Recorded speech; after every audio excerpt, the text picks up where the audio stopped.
All right, so here's our project for this morning. We got a treetop here. It's a red oak family. We can see the dead limbs part way up there. That signifies scarlet oak.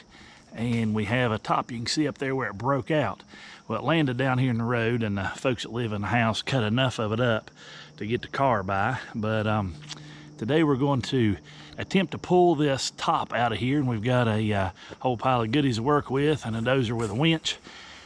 This kind of stuff is pretty dangerous because there's a lot of loads and it's all really high. It's 20 feet off the ground over there where I'll stick my finger over, you can see right there is 20 feet off the ground. So you can't really just start attacking it. So what we're going to do is free up some of these little trees right here. You can kind of see a few that are wedged in the top.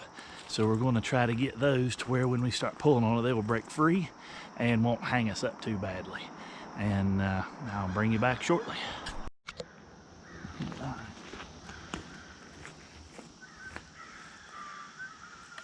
I'm just gonna sit and watch.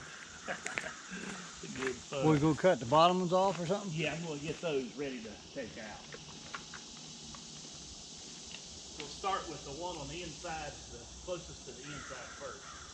So if it falls, I'm not trying to fall. All right, our plan here is to slide up in the woods and plunge cut into these trees so that as soon as the tree top is hooked to the dozer and the dozer starts pulling on it, they will break.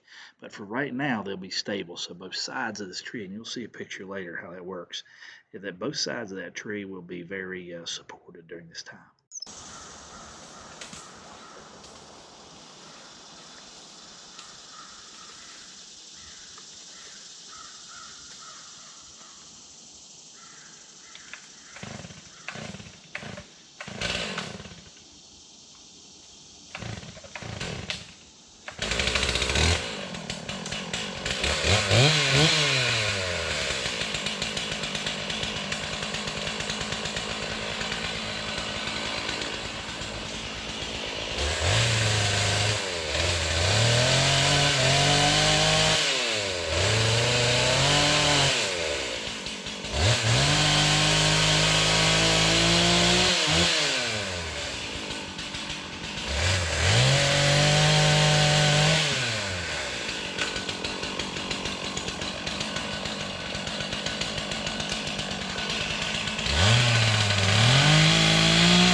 Yep.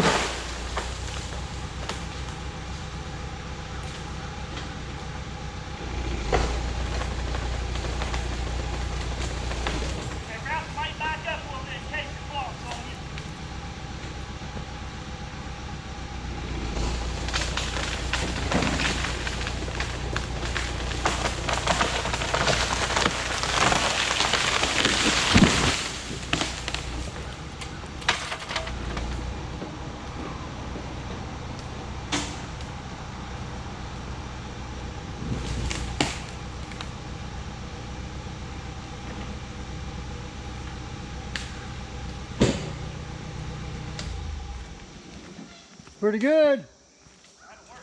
Snap right around that thing like you said. What's that? Snap around that oak. Good deal.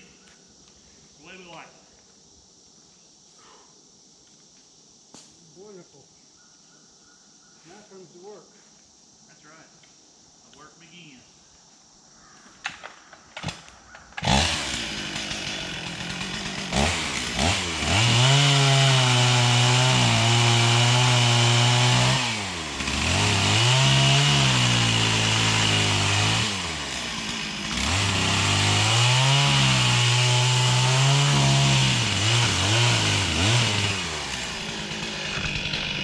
All right, let's take a little walk here. I'll show you what happened here.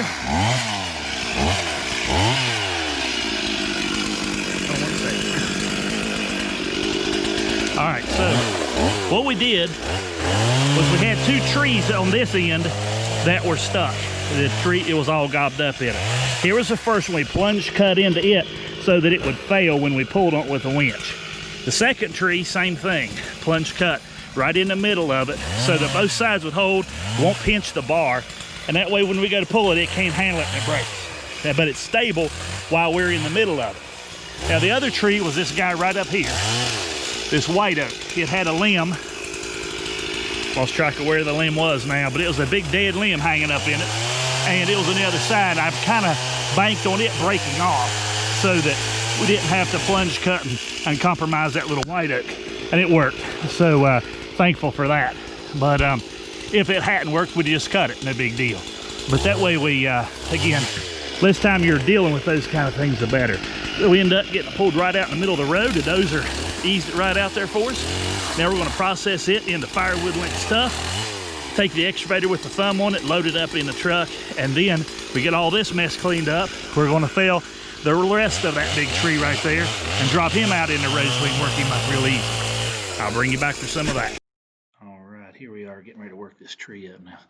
Buddy Ralph, I sure wish he'd wear some safety equipment, but it's his choice there. And but kind of notice the machine and what we're going to do here, and we want to make sure we don't get too close to each other. I don't want to bump him with a machine or a piece of stuff that I'm moving, or a piece of stuff that I'm moving that bumps something else and hits him. So we're trying to keep some distance here, and we've worked together for many years doing this kind of stuff, and you understand what the other person's kind of got in mind next after you work with them for several years. But what we're doing is packing this brush over a far side of the where we're going to put our logs that are going out for firewood, because the last thing we want to do is try to grab a piece of log for firewood that's just laying there, that's on top of a piece of brush, and then it drags that little piece of brush over, and then you have to fight it separate out of the truck bed, and it just makes for a nightmare trying to deal with a pile that has everything all piled in the same thing. So Again, we'll come back later and shove all that brush down into another pile out of sight, but for right now, the next process we're going to be doing after this is doing load out on all the firewood pieces. So that being said, we need to make sure it's going to be the nearest thing and not having to reach over a bunch of other stuff to get to it. Now we're getting that all taken care of. And again, we're not doing a perfect job of getting every last little thing taken care of right now because we're going to be bringing a tree right back in this same spot shortly. But we want to get the heavy out. And you can see we're going to just kind of get the main pieces out and make sure we got a place we can work without tripping and falling and get derailed tracks and all that crazy stuff. So here we're kind of just placing some things out of the wood so it's easier to get to. He can just going to knock out some of the bigger pieces of firewood if it shows up there with the saw, and then we'll take it all and process it. Now you notice we're using the blade there to kind of help get the machine to set level and flat. That's super handy whenever you're working hillside, having the option to flatten the house out and make it to where it's not swinging uphill and downhill. It just really makes a big difference. All right, so we've got this piled up. Now, you can see right here we have a stack of stuff that's going for firewood, and behind it we have the brush. You don't want to get those mixed up, because when you go to load that in a truck, it's just a nightmare. So we've got our path opened up here. We've got our area there that we had running right up through the woods, and you can see we're starting to get where we can see this guy a little better. Now, there was a top that broke out of it at another point in time earlier on. I was getting some last minute pieces here.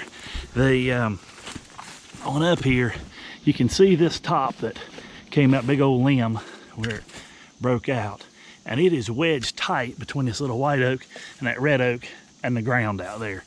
So what we're going to do is see if we can't ease this fella out of here, and we'll do a little bit of relief cutting on it right about there, and then when we pull on it, it'll just fold up and hopefully slide out of there. We can't do it too sharp or this end is going to hit that little white oak right there. Kind of give you another thing there. You can kind of see how it'll try to fold. So what we're going to try to do is get that to where it'll still snake its way out. We'll kind of get an angle right through here so that it will fold without that end coming around. We may end up just cutting that piece off. I believe that's what we'll do. We'll just cut that piece off where it's not got any weight on it. Then we don't have to worry about it folding and hitting. Then we can fold this out around. So that's our plan.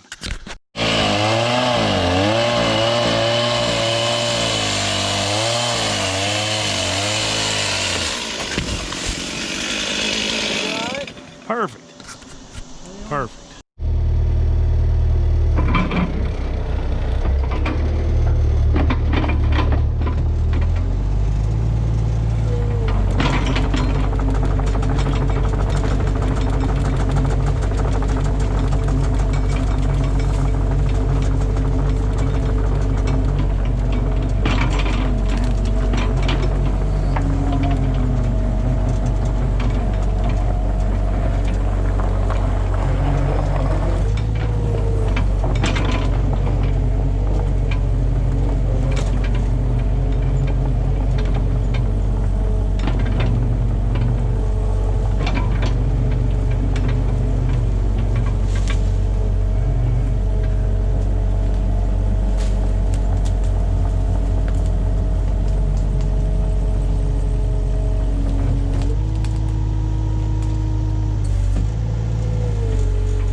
the chain.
Unhook.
Okay, we've got our excavator here getting ready to load up the dump truck. You can see how the wood, how we have it stacked, makes it really handy not to have to fight through a bunch of brush. You also notice how we're not swinging over top the cab of the truck or the driver. Buddy Ralph here, he doesn't want to catch a log on his head, and we want to be sure we take care of him. Now, the other thing too, this thumb on the machine, you can see how it doesn't roll the log out because it has a main pin thumb. That pivot point for the thumb is the same pivot point for the bucket, and it really makes a huge difference when you're dealing with loading logs a lot. So keep that in mind if logs are something you're dealing with. All right, so we took the machine excavator up there. I took it on up the road to get it out of the way, and Took a few minutes, got all the brush cleaned up, and just kind of put in a pile down there at the bottom. So you can see here, we got the dump truck loaded, and it took off. Got all the firewood stuff out of the way, and we've got a little nice clean path to get up through here. Now, I know you could just wait and clean up all the brush at the end, but it makes for a much safer work environment when you're not tripping over treetops all day long. So we just took a few minutes, cleaned up everything we had, and we're kind of starting over now. So now we can start the felling of this big old tree, and probably that white oak that has a top broke over in it. We'll probably take it out last. But we're going to attempt to rig this tree. I'm going to take a ladder, put it up against the tree back in there, run a cable up in it, high as I can get it. Then we're going to follow this path right through here to one of these poplars that you see over there. Whichever one gives a nice pull angle up to the dozer. And we'll reposition it so it's not pulling sideways. We'll run a bunch of cable out, get that in position. We'll put a tree saver around this, whichever one of those little poplars we use, and we're gonna hook it real low so that it's real strong and doesn't try to bend the tree and cause it to fall over anything. So we're gonna make sure it's a good sound tree and make sure it's not a big dead tree. I've seen people hook to a tree recovering a Jeep or something, and the tree's dead and they start pulling up, pulls a tree down on top of them. So we're gonna check for all that stuff, of course, and we'll get rigged. And you can see that big, with it all opened up now, you can see there's still one big massive limb. It's basically a fork. It's I don't know, not technically, but there's an enormous amount of material hanging off the back side of that tree, which is why we're going to have to use a machine to help guide this thing. And again, we were able to use that machine earlier to get that out. And I can't emphasize enough the danger of dealing with this whole situation we've been dealing with. That tree top that was wedged up in 3 other trees is very lots of stress, lots of strain in all that wood, and everything you go to cut wants to kill you. So you really got to be careful. But I just wanted to kind of bring you guys along on a somewhat technical tree removal here, and I'll show you some tricks on how to get this thing all rigged up, and then we'll set up our hinge, set up the notch, and get everything ready to go, so that when my helper gets back, again, we're not going to be cutting trees by ourselves. Whenever he gets back with the dump truck, we'll go ahead, get this thing ready to lay down. So I'll bring you along for part of the setup here. All right, we're getting ready to get started here. Just give you a quick shot of what we've got set up. Decided to do a little different. Decided not to pull off of one of those trees. Ended up parking the machine over on the next hill, and it just wasn't going to work out good guiding it through all these little trees. So you can see the cable's running up through there, and took a ladder, set it up high in that big red oak. It's about 8 to 9 feet above where our cut's going to be, so that's pretty sufficient. Now we're going to take a moment and clear out some underbrush. First things first, though, we've got in our safety plan, we've got 2 trucks pointed out, keys in them. That way, if something goes wrong, we know where to go and know how to get to where we need to find some safety. Now, before we start setting up our notches and all that, I want to talk about our escape path. Escape path, due to this. What's that? That'll be good. You can see how this tree is leaning over this way. So we always want to be 45 degrees away from the direction of fell. So we'll be felling straight down through there. So we want to either go this way or that way. Now, if we go that way, we've got that mess above us, and it could hook in this tree. We're still gonna have some issues. But when we look at our 45 path here, we've got a mess to clean up, because we want an unobstructed path to get right up through there quick as we can. So we're gonna take a minute, trim this stuff up, get all that looking good. Our saw is completely fueled up. We don't have any problems there. Tighten the chain up. We got PPE, we got steel toe boots, chaps. We got the safety glasses, hard hat with ears, and all that good stuff. So we're going to get ahead, clean up a little spot here so we can get our safety, our escape path taken care of, and then I'll bring you back for setting up the tree. Okay, so here's our retreat path, all in good shape. Nice big pile of room to get back through there. And next thing we want to do is go ahead and set up our hinge.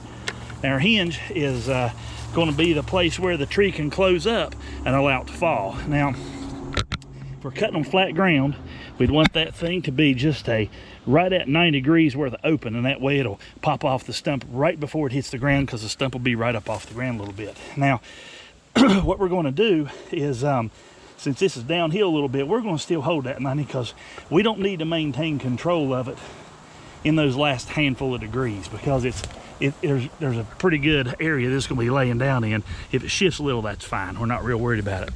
And a red oak isn't probably going to hold that long anyway. If it was a white oak, it's long, stringy, and we'll see it hold much longer. Now, with all the side, well, let me say this way. This tree has that huge limb off of it, and what we did was we trucked this thing around far enough that we're not having side pull. Side pull will end up jerking the upper side of the hinge off the tree right up here, and it's uncontrollable. So what we're going to do is get this, so by moving the dozer to where we did, that end up pulling it so it's more of a straight line for the weight. You can kind of see the weight up there. So it's going to be, it's better to work with it behind it in a strain than off to the side, because when it starts to break, if this side has more, it'll give way and the tree will fall sideways.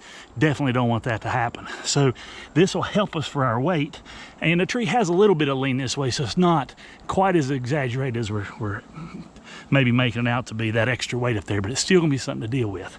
Now, so whenever we do that, we're going to go ahead and set up our hinge on the front here, and then, our notch rather, and we're gonna leave ourselves plenty of hinge wood. We're going to then bore cut in behind, leaving some strap wood on the back. As soon as we bore cut, we'll cut the center of the hinge out so we don't strip all the heart out of this tree for that bottom log, and it'll help it fall better, yet still maintaining plenty of control on the sides. Now, the other thing we're going to do is make sure we don't need to go and trim any sides off. Our bar is 32 inches. We want to be able to poke through in one gentle motion all the way through that tree and let it poke out the other side so we can have that visual. If we don't do that, it's hard to tell what we'll end up with inside. So again, some people go at it different ways, but this way we're going to end up maintaining the control of the tree right up till the second we release it, which is going to be very critical. I won't be wadded up down on the ground on my knees trying to make that last bit of the cut. I'll be standing up 3 feet away from the tree, releasing it, and then the dozer will pull it over. So that's going to be our plan. We'll set some wedges just to make sure it doesn't set back as we release, just as a secondary safety there. So we'll go ahead and get started setting up this notch, then we'll show the hinge, and we'll get it all rolling.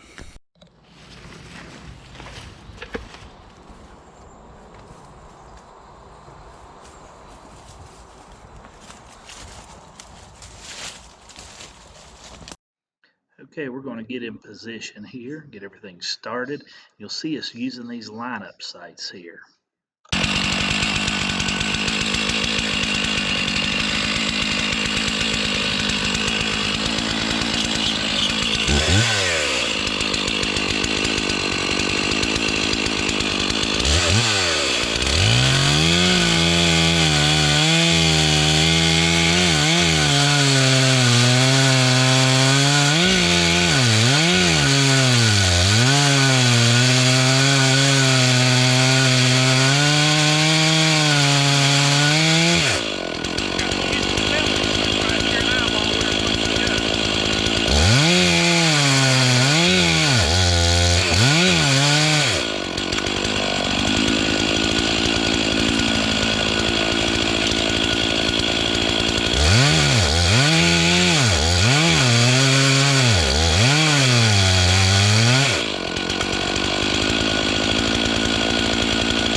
our notch taken care of, we're going to start working our hinge. So I'm going to double check to make sure I get all the way through the tree.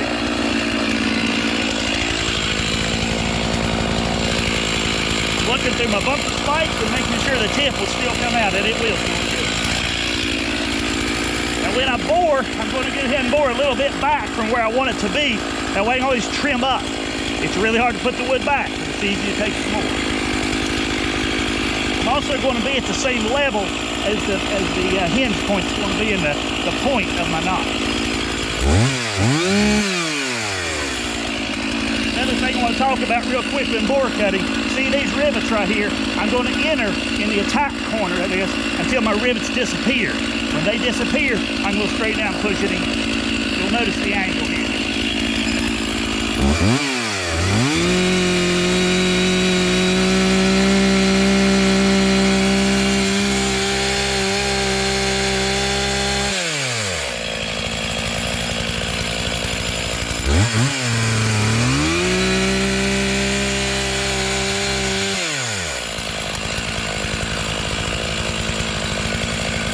Making sure I got the same angle as the knot in my hands right.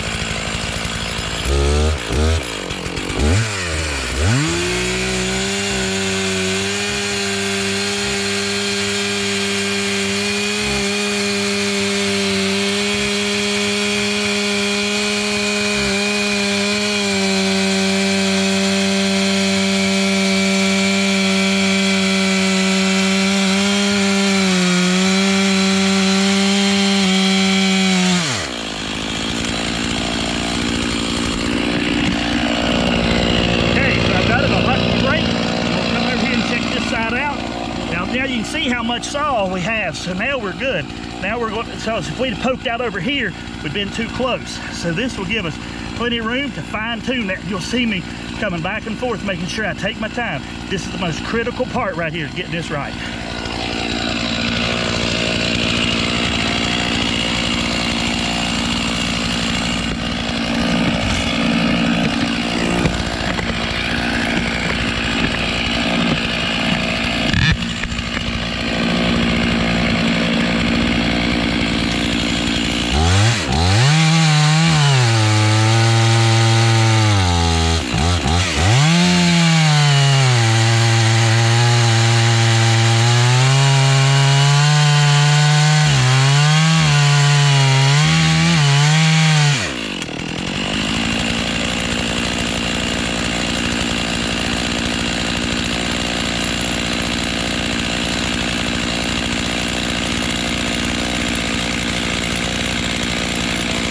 Since I have a spotter, I gave him a mark on the other side of the tree, and we'll solidly get to that.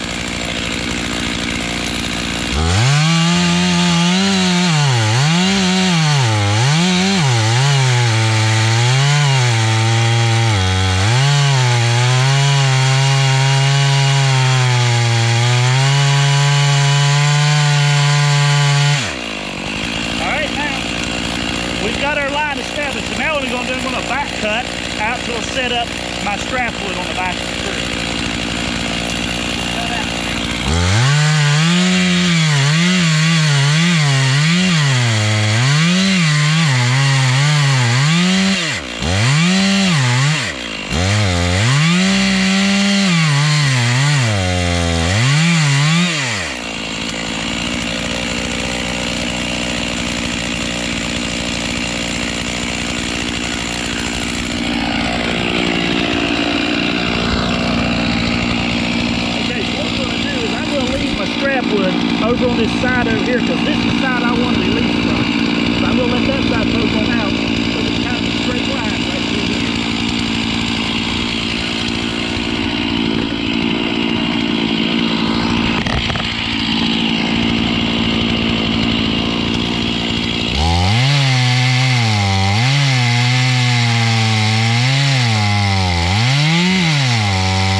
cut.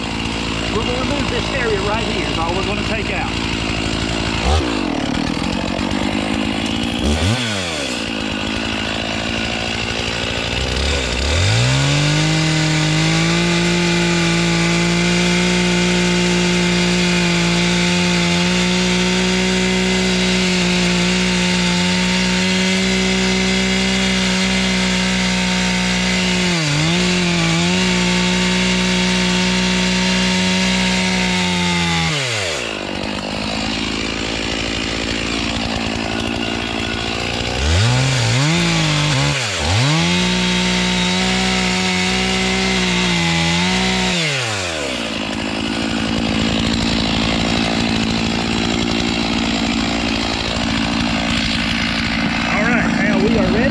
Go ahead and set a few wedges on the sides here. That way if we go ahead and start driving when we do a release cut, if it happens to set back, it doesn't pinch our saw. So it pinches our saw, things change in a hurry.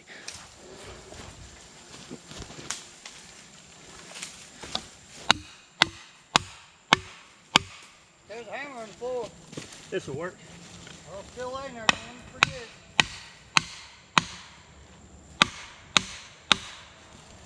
Now I'm driving these back far enough that I don't have to worry about cutting into them whenever I do my release cut, and I'll come down from the top, starting on the far side and just pull it across till I see it start to open. When it opens, I'll start my retreat. Shut my saw off, start retreat, and look up. Also, I'm going to pick my first 3 steps in there before I get started. I'm going to find 3 distinct spots inside of 10 feet where all the death happens. So I want to find those quick, and I'm going to keep on moving because of the top.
Successful, thankfully. We ended right on down through there, right where we needed it to go in that open spot. And you can see our hinge on our stump sent it right where we wanted it to be. This hinge right here is what controls the direction of the fall. If we don't have good hinge, there's no telling where it's going to end up. Now we sawed this out of the middle so that it would start pulling easier, because we had a lot of back weight in this tree and we needed to make it easier on the machine. Ralph said it was trying to pull the dozer back a little bit till we got more of this strap wood cut out. And another issue, I kind of started cutting a little bit high on that to start with, so it was my mistake there. The heat of the moment, I got a little bit high on that first cut. You can see right here, so I had to drop down a little bit so I'd intersect with my wood, or my back cut rather. So but all in all, it looks great. This is exactly what a safe stump should look like. You can see how the middle of this lines up real close with our back cut, and that lets us hit into there when we do our plunge. So that all looks really good. We have a nice sufficient strap wood there. Again, I cut a little high. That was my mistake. But it still worked. Thankfully, had that machine pulling on it. You can see how those wedges there just fell out of the way when we got done. Now we're going to head and start limbing this tree, break it down, get it measured for the logs that we want to use, and we'll be ready to go. All right, we have our winch line under here. I'm just going to release, if you can see it there, yep, just release the hook, and then we'll go ahead and spool it back up onto the winch. Don't have gloves on, so I got to stay away from that wire rope. That stuff will, it'll bite you. So that's all good shape. Now we'll go ahead and head down through there, get the dozer all spooled up and back out of that hole. bring the excavator down, start loading out these tops. Take just a moment and explain this spring pole here. You can see how it's started there. It started splintering, and then it went down and it's buried under this tree down here. You can kind of spin it around for you. The top's buried under that tree. So I'm going to show you the. This one's heavily splintered, so it's not going to be quite as dangerous as one that has 0 splinters in it. But I want to show you real quick a technique for relieving that pressure so that nobody gets beat by one of them. This is another time that I really like a long bar on a saw, because a 32 over a 20 puts my face 12 inches or a whole foot further away from the action.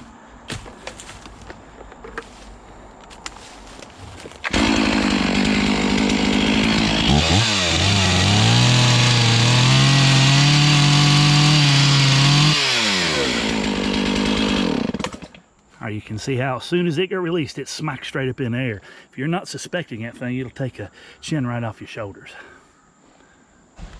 All right, we had a little bit of a split by putting that fork straight up in the air. You can kind of see over there where it split it out going down just a little bit. It's inconsequential. The way it went out, that would be slab wood anyway. Whenever we saw that piece of log, we'll just orient that as a first slab so we don't waste any wood there. So not a big deal. This was really our only choice for this tree. It's not like out in the woods on harvest where you have anywhere you want to put it, you can put it. We really needed it in the road and not back further in the woods. So this was our really only option, and it turned to work out real good. All right, let's take you for a walk here. We'll slide down here and gather up the dozer, get the cable back on it. A couple things I want to talk to you about winching with the dozer. You can see the top of the tree landed up here, and way down in here is where the dozer's going to be. You can see it did pull a little bit, which is another reason I want to mention why we put those wedges in our back cut before we release it. Because he started pulling with his dozer, you can see it slid back down the hill a little bit because it still had an enormous pile of strap wood holding, and that's why we leave strap wood. That tree is completely safe to be around with a proper hinge material on 2 sides and a proper strap in the back. So when we have that, we don't have to worry about working around the tree. We're safe. So with all that being said, there was an enormous amount of strength still in that tree when he started winching. So he started pulling the dozer back. So he kind of did it in some increments, pulling on that handle to get it back to where he needed it to be, until when it started pulling, it was good. Now, if we had completely misread that, and he didn't have enough machine, and I started doing the back cut on that tree, releasing, not back cut rather, releasing the strap wood on that tree, and there wasn't enough machine on this side, or the weight was too heavy in the tree without a machine, it'll end up setting back on top of the bar and pinching it in my strap wood. Then I'm sitting there with my saw tied up, a tree that's loose and uncontrolled. Well, it's still going to fall one of 2 ways, but it's not going to go where I want it to go. And I've kind of got an issue on my hands at that point. But if I have those wedges in there, I've got 2 things favoring. Number 1, it's going to keep my bar from getting pinched. Number 2, I'm not trying to drive a wedge into 0 kerf. When you cut through in the back cut and that kerf closes up tight, and it pinches down, it is extremely hard to start a wedge in that. But if I already have a wedge in there, all I got to do is turn to my hammer and start driving that thing. And even if I don't have it set hard enough to keep my saw from pinching, I can, a few licks on the hammer with that thing, then it'll pick up off of my bar. I can pull my saw out of it, and I can regroup. I've got some time to think about it, and my saw isn't strapped. I can walk away from the tree, clear my mind, look at it, see what's going on, all while not being in a dangerous spot. But if my saw's stuck there, I've got to deal with getting it out, and it is extremely time-consuming trying to drive a wedge into 0 kerf. So that's kind of the reason that. Does it take a little bit longer? Yes. But on a tree like this, it's extremely dangerous. You can't take enough time. You've got to walk away and go home safe at the end of the day. So that's kind of the thought process on this. I still do that to every tree, even in the woods. If I have one setback on the saw in a day, and I'm cutting a whole pile of trees, one of them will eat up the time that I was going to save by not setting those wedges. It'll eat up every bit of that time that I would take setting wedges. So that's why I set them. It just takes a second. I pick them up when I'm done, throw them in my pocket, walk on.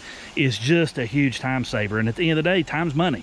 And that's what we're here for, is to try to figure out how to get through this. Number 1, safe, and number 2, as efficiently as possible.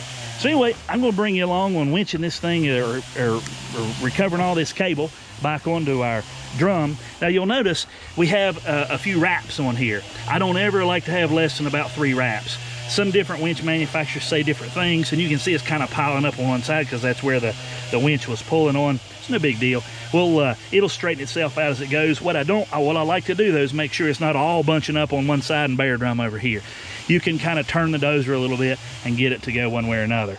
Now this winch line or winch wire rope, whatever you want to call it, cable, already has memory in it. Anytime you put brand new cable in it, you want to spool it on the first time under weight. So you kick your dozer or your skidder or whatever in neutral, tie it off to something and let it pull it through it. And it'll hold that memory so that way it won't be all bunching and going crazy on you. So that first one's very important to get right. So anyway, we'll go ahead and I'm just going to fire up the machine. I'll show you how we retrieve all this cable.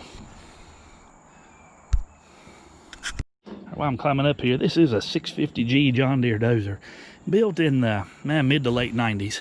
Series 4, this is a late machine, so it's going to be later in the 90s. They started building these, I think, in late 80s. They are an amazing machine for the woods. This one's set up with a woods package. You'll see up on the front it has a what do you call that thing? Brush guard, I think, it's on the front. It has limb risers right here. You can kind of see how they have that arch to them. That'll guide a limb right up over top of our rock structure right here. It has an air cleaner guard on it, has side screens, and the most important thing, if a winch, is a rear screen. You cannot run a winch without a screen protecting the operator. As that cable breaks, it is going to be very ugly. That thing will come and cut through you like a wire cuts through cheese, and they'll just be talking about you because you'll be dead. And trying to think what else a woods package comes with. Oh, it comes with this other bar right here. Yeah, it has this B pillar installed, and just kind of gives a little more protection for the operator, again, in a woods environment. And we also usually order these with when they come in. I used to work for Deere, and we'd order them with a long undercarriage instead of a short undercarriage, especially on like the 450 and 550. But 650s, I'm not sure if you can get a short track frame on them. But anyway, these have a long track frame. And on that track frame, we always ordered rock guards. And those are the little pieces of metal. Rock guards on the rollers. You can kind of see down there, right above the roller, there's a long piece of metal. Can't really see it too good from that angle. But anyway, there's a long piece of metal that bolts on and off. A lot of just construction tractors you'd see down in the south where in the sand and never in the woods or rocks or anything like that, they won't have, you'll see bare rollers sitting out there. And it just keeps the track from derailing with that rock guard. So anyway, let's fire this thing up. Here's our winch controller. A couple things about the dozer. First, we start it right here. Here's a key switch. Have an oil, our pilot light here.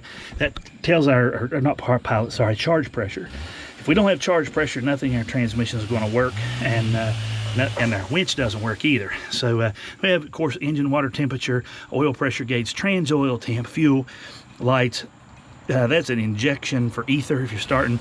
I don't like using that, but here's our filter restrictor light. That tells us that we're having a restriction problem in our filter setup. Charge for the engine charging. Over here is our fuel control for the engine. Back is higher RPM. Here is our power shift control. You see it's a power shift transmission. These come as direct drive or torque converter in a 650G, and a torque converter has a lot of slip in it. They're good for some applications. I like a direct drive machine. I don't know, funny like that. But anyway, this is our park brake. To release it, you pull it up and it sticks out right here, and it frees this handle so it can go either direction. You pull it down this side, the tractor will go frontwards. Over here it'll go backwards. And here's our blade control. And forward is blade down, back's blade up. This will tilt the blade sideways, kind of like that, and pull it to me, it'll go this way. And then if you twist the handle, it'll angle the blade. So it'll turn the blade side to side for if you're trying to cast material to one side or the other. Here's our winch controller again. All the way forward is free spool, and it'll stay right there while you're trying to do your rig work on the back. Right here is neutral, or the hold position. All the way back is power in. So there's where we're going to start our machine.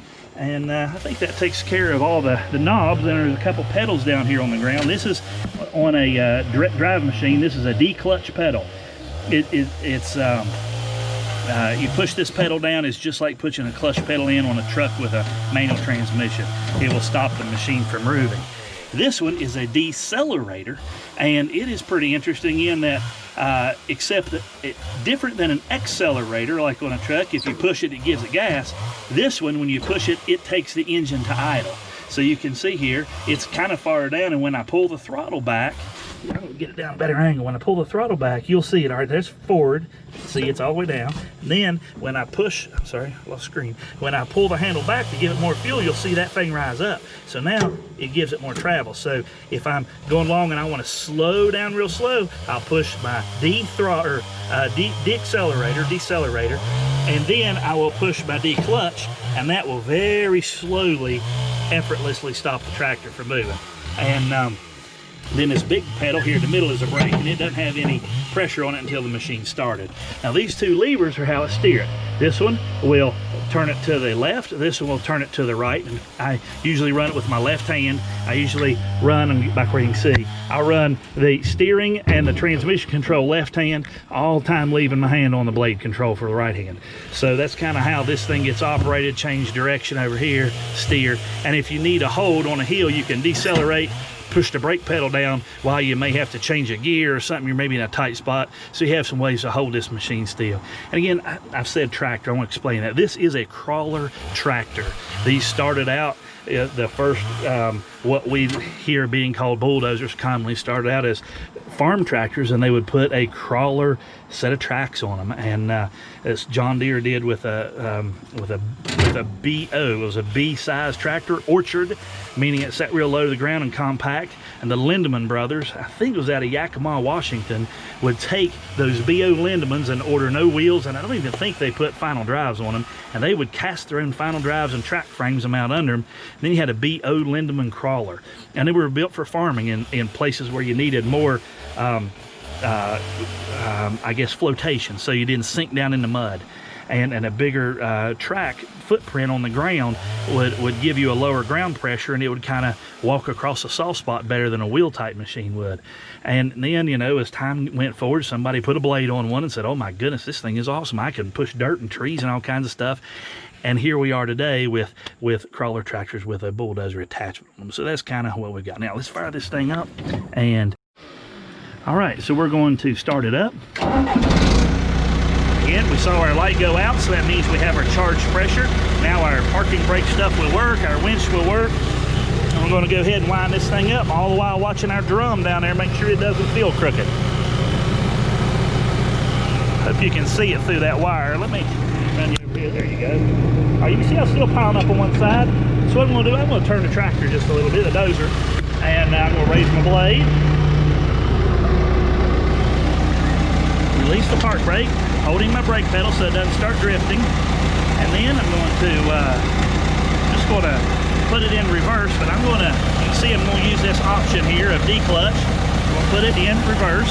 You see it's not moving until I start letting off that pedal. So I'm going to pull this lever back and turn the machine just a little bit. You kind of see how that track back here was driving backwards. And that'll change our angle a little bit, so our winch should now. There we go. Start lining up over here. I don't like how it crossed all the way over there, but that's the way it goes sometimes. I'm going to go the other way a little bit.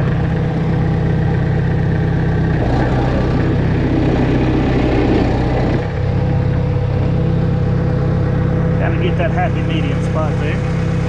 Thing to wind up on there. Real nice and neat.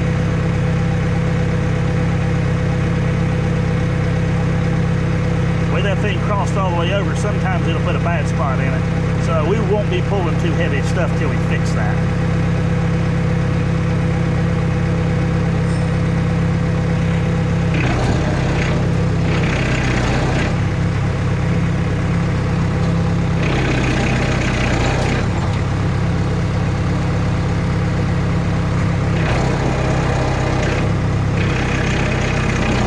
See, I'm just kind of twisting back and forth here.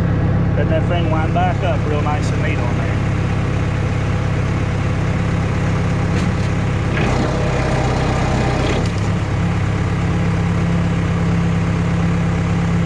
Ideally, we'd have somebody kind of feeding that in there. That doesn't always work though in the real world.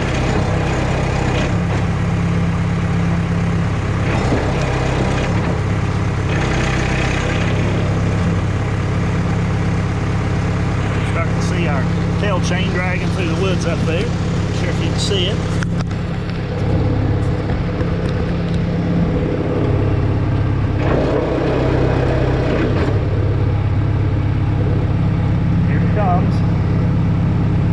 I'll just shut it off. Now if it goes over and wraps again, it's not the end of the world, no big deal. I just like to leave it hanging down there just a little bit. And there we go, that'll work.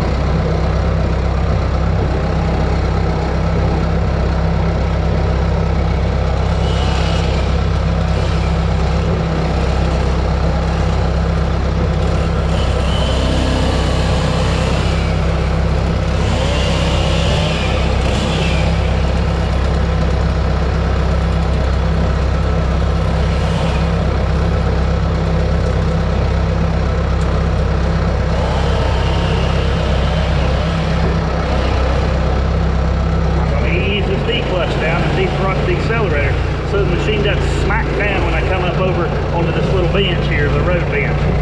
I was coming up a pretty steep hill and then I don't want it to smack down and it'll change the taste in your mouth. You get home.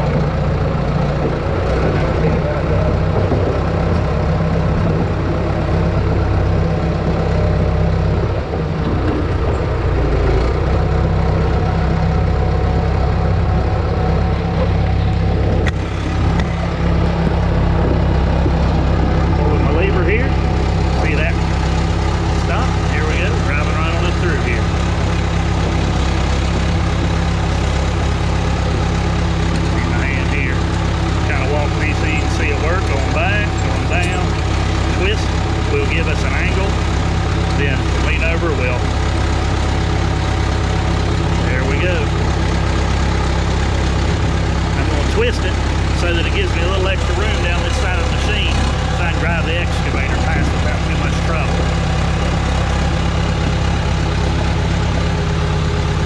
You can see here I stopped, I pushed the D-clutch down, held the brake pedal. I could have also just gone to neutral. There we go. Make sure we go all the way to idle. Turn it off. Now, if you run this machine for a while before you turn it off, you want to let it idle for a couple minutes because it has a standard old school turbo on it with no different ways to variable geometry slow it down, I guess to say it. And if that thing stops, you turn it off and it's still spinning 100,000 RPM stuff, that it'll end up burning it up because it doesn't have oil. All right, so we're going to grab the dozer back into this area and hook up to the main trunk of the tree. We're not going to cut it into different lengths yet because then we have to get in and out of the woods 3 or 4 different times. So we're just going to grab it, pull it in there at one time, ease it all up, and just put it right along the side of the road so later we can slide over with the forklift.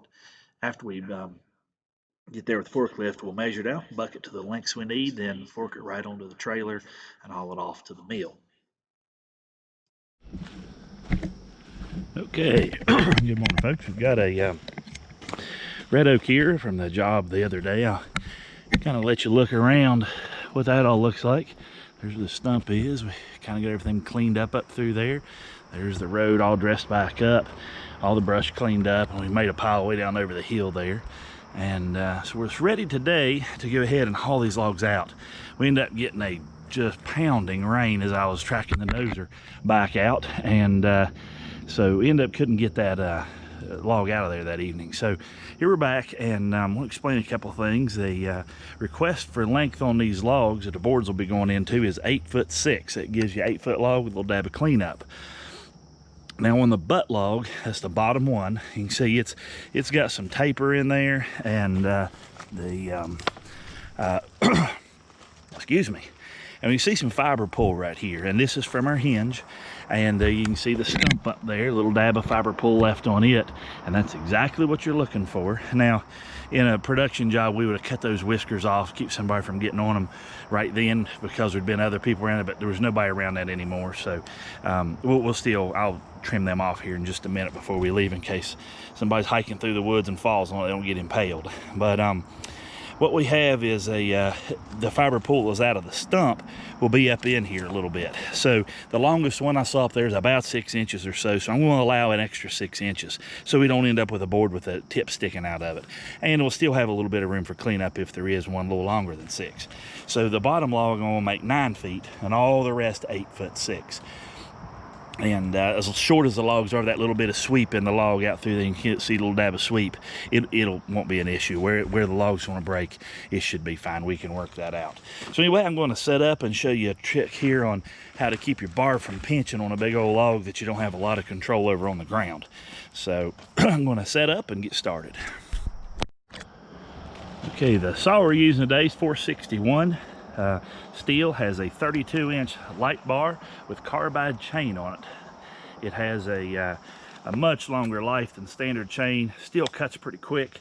And another thing we have is we call this the Western grip setup. It has a full wrap handle, large bumper spikes, which are awesome for poplar.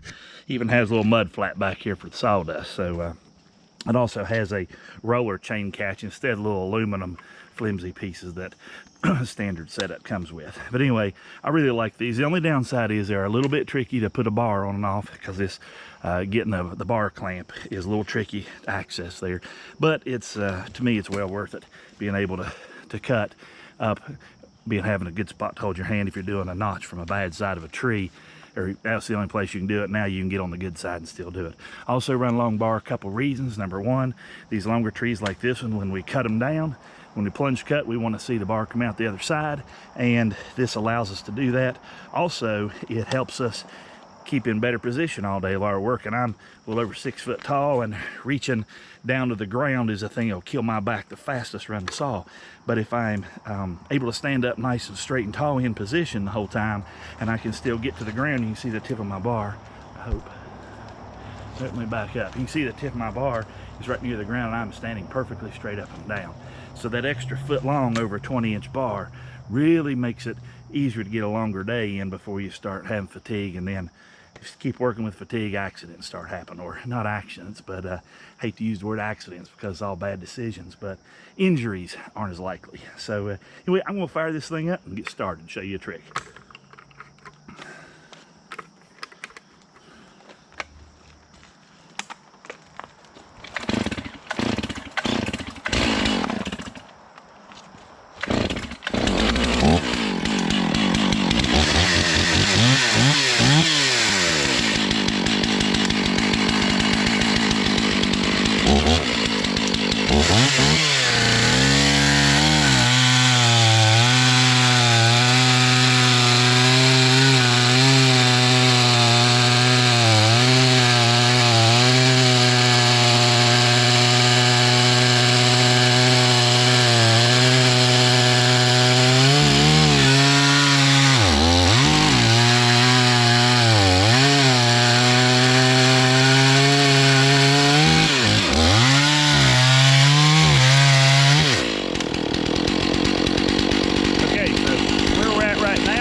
Set it real quick, and that way it gives me just an extra split second to get my bar out of it before it closes up the pinch. Again, not the end of the world if it does, but it just takes time. And if I pinch 4 or 5 times in a day, it very quickly I'll set the wedge and grab it when I walk away.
what material that's left.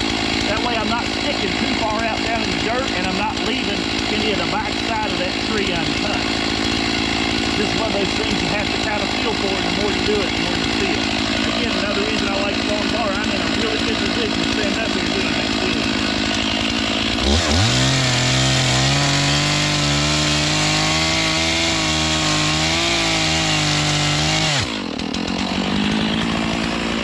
You can see how that bop.